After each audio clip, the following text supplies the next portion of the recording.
Hello my people. For today's video, we wan talk about why e dey very important make you buy different type of poultry drugs.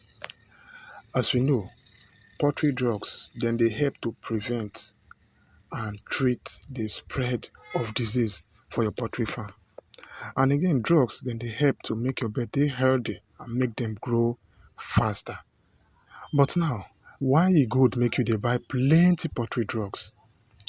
Some people dem talk say to buy plenty poultry drugs e no too make sense, but for me e make sense. Even na antibiotics you dey buy, antiparasitic, antifungal, vitamin or even tetracycline, e dey very important make you buy different type of company wey dey use that kind drugs, because those kind drugs dem dey help well well. Like for example, if you dey buy cough medicine like the CROD, we get the container one, we get the sachet one. Some people fit prefer to buy the container one because say the money cheap, but e get a kind cough wey go affect your bird, especially if na viral disease cause am.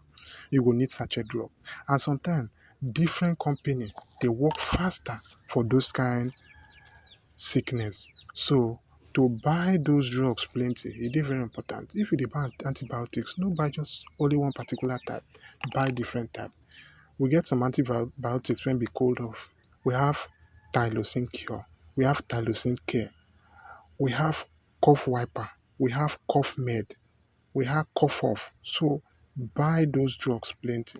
What about for coccidiosis? We have Ampro 200, we have Ampro 300, we have anti-coccidiosis. Those one are different company dey do am.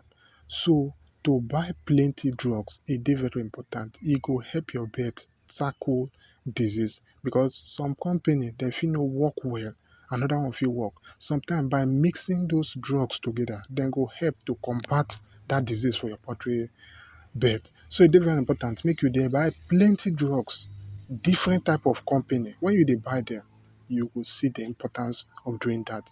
I hope say you enjoy the video. No forget to subscribe to DIY Farm. See you for my next video.